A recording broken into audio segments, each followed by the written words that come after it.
Greetings, Metro students. My name is Kim Bauer, and I interviewed a communications professional named Mary Vitas, who is also my mentor. Do you have a mentor? It's time to get a mentor if you don't have a mentor.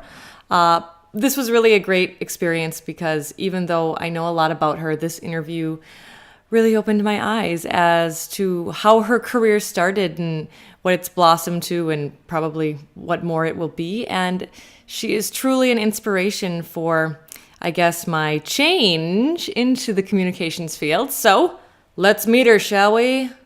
Fun facts about Mary's professional career. Fact 1, she was a major player in setting up a local news station here in Minnesota. I'm not going to name the station here, but she has a lot of experience in broadcasting and television.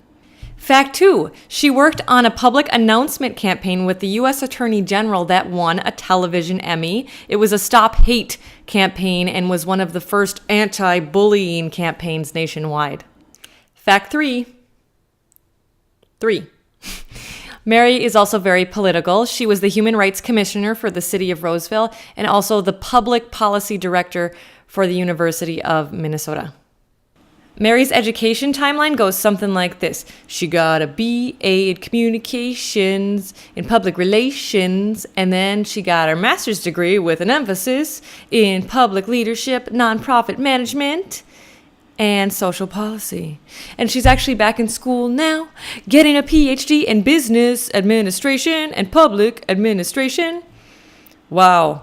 What does this teach us? Well, it teaches us that education is ongoing. Our world is constantly changing, and therefore we must change with it by continuing to educate ourselves, fellow students. So how did she get there, or how do we get there into this status communications professional world in Minnesota? Well, from what I gathered from the interview, it is networking. You need to know your inner circles and your outer circles and all the circles that there is in Minnesota to know in the field of communication. Because if you're going into communication, you better have circles and you better know people and you better keep bridges tight.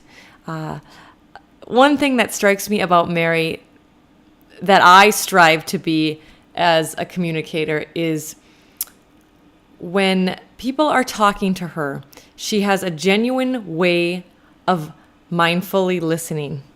And I hope to one day, it doesn't even matter what you're saying to her, she is 100% listening to you and makes you feel that she absolutely cares about what you have to say. And maybe she does, maybe sometimes she doesn't, but she knows how to absolutely keep face as a professional.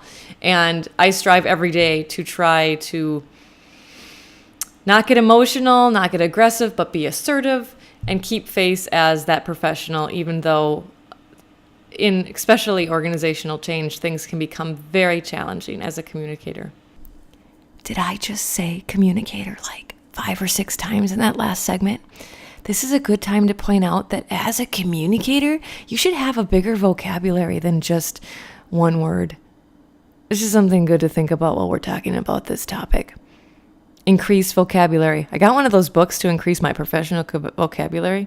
They don't really work. But I think if we keep our circles open and start listening and are in more meetings and things where people speak at a higher level, we might just pick up on it. I'm thinking. Okay, next part. Well, looks like we're running out of time, so I am going to try to wrap this up pretty quickly here. I did ask Mary some advice she would give young professionals coming into this career. And one of those would be to be purposeful with your words, because communication is very much a persuasive field. Another one would be to keep your networking tight and close to you. Don't throw it around, because as you gain more connections, those are yours, and that is what makes you valuable. So be careful who you share that with. It's kind of your prized package that goes with hiring you. And then the last one would be continue with your lifelong learning. Continue to get more certificates in education, which we kind of talked about already. So, all right. Live long and prosper, my friends and fellow communicators. Goodbye.